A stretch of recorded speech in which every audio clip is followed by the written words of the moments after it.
So why don't we start with the Minnesota Green Bay game, Mike? Why don't you talk us through? We do see that the starting over/under was 55.5, but I think we saw something that was kind of interesting from the start of the opening over/unders to where we are today. Nice. Oh, Nick is feeling the Green Bay love right now. Look at Uh, that cheesehead. I will There it give a is. shout out Putting it because out for our there. viewers, Nick is a proud share owner of Lambeau Field, so. Yeah, bro, hey, your head smells there, man. Stinky head. Stinky head. Nice, Mike. You Yeah, you so are we got this. very creative. We got. I try. So we're watching this game here. Winds are going to be the biggest threat here. 25 miles per hour, according to our weather information out of the west northwest. Now, the one thing I want to point out here is Lambeau Field is actually oriented north to south. If you look at a compass and look at the field from a satellite, where winds are coming out of the west northwest. So this is going to be a cross field event, essentially a crosswind event, where winds are going to be blowing perpendicular to the way that the stadium is configured.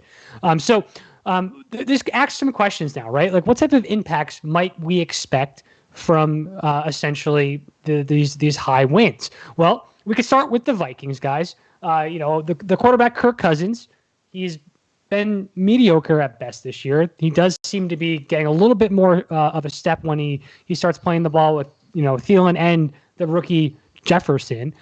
He's currently priced in at 6,000 on DraftKings, which is the 14th overall.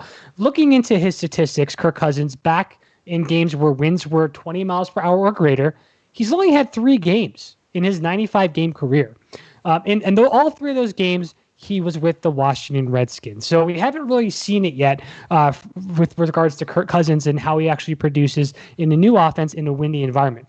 Now, I do want to say, of the 3 games that he has played, he's averaged actually a good amount of passes, 36 pass attempts, because Washington's a bad football team, no offense, and they're always behind. But he hasn't done really a lot. He hasn't produced a ton. He's only got 11 points in one game, 18 points in another, and 27 points.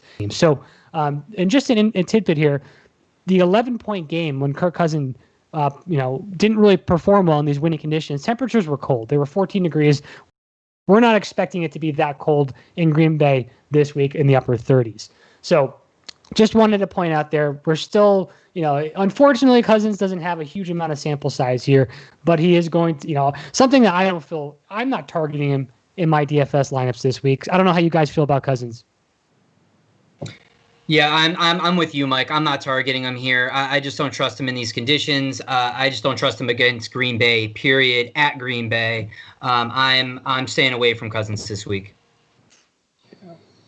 Awesome. Okay. So, and what Colin is, Colin, are you sharing a screen right now? I'm about to. I was going to say that I am now. So this is our tool that Mike will talk through, but this was the data that Mike was talking about with Kirk Cousins and the weather events, and this is what we use to help analyze our weather impacts by player. So these were the events, the green bars. Go ahead, Mike.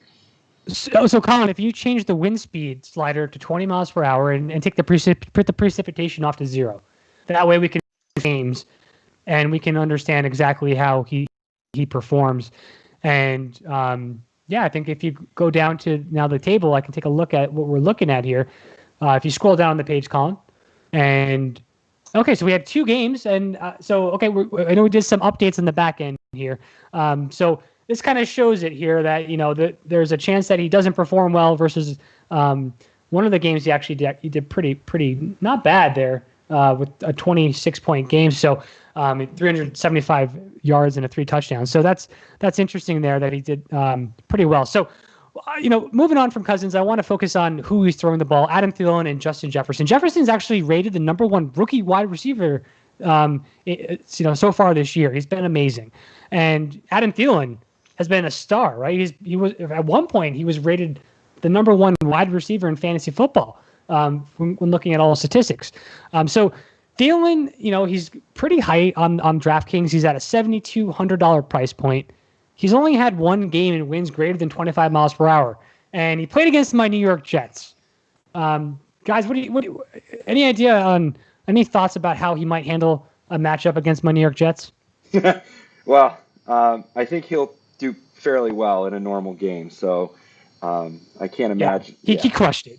He had a fantastic game against the Jets in a windy game. 26 fantasy points in that game. He had 110 yards and a touchdown. So I just want to say the guy's a star. In windy games, he can still produce. Yeah, and I also want to say, like, one thing that we notice is in inclement weather, the QB always goes to who they trust, right? They want to get that trusted receiver that, especially if you're not as confident playing in certain weather conditions, you're going to want to go to that guy. And Adam Thielen is that guy for Kirk Cousins. I wouldn't be too worried. He's at $7,200 this week on DFS, correct, Mike? Yep. Yeah, it's a fourth highest. Yeah. So yeah, you're saying you would take him then here?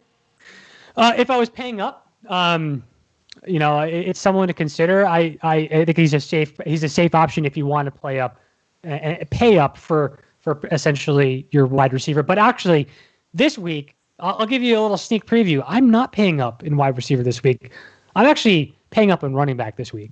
I like that move. We did have one question come in I just want to address because we've been talking a lot about wind in this podcast. So somebody asked, is 20-mile-an-hour gust considered strong? So one of the things that we have highlighted is that when we are looking at player statistics and how they performed in weather conditions, one of the thresholds we look at is what is that wind value where we really start to see an impact? And that usually is around the 15 to 20 mile an hour mark.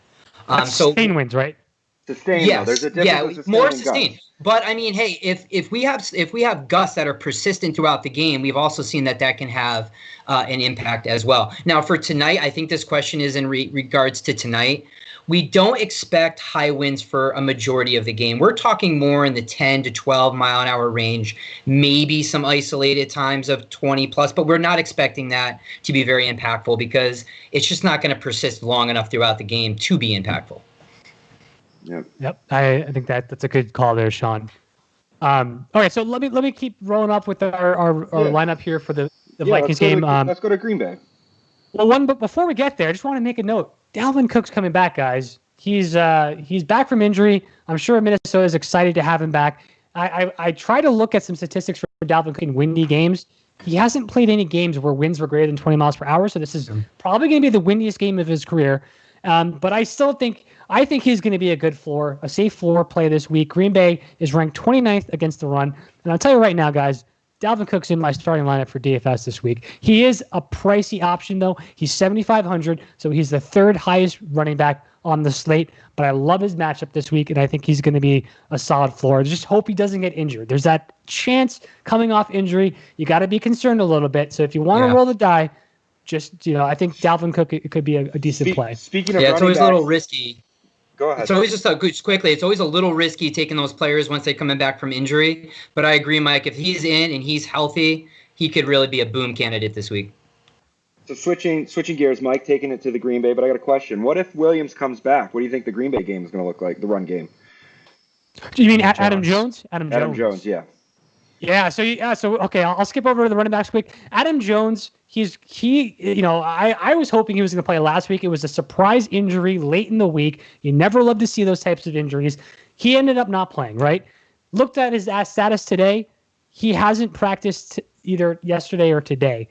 So I think that's what I read today, but I'll double, if you guys can double check that. So I'm a little worried he's going to play. He's not going to play. I actually went last week and took a chance on AJ Dillon, or shall I say AJ Bustin. That guy he did not perform well at all. You saw Jamal Williams take the majority of the work here. And I think Aaron Jones is out, I think it's probably going to go back to Jamal Williams. Yeah, I mean, we got to see how much he's priced on DFS because last week that was the question against right? Houston. What is Williams going to do if?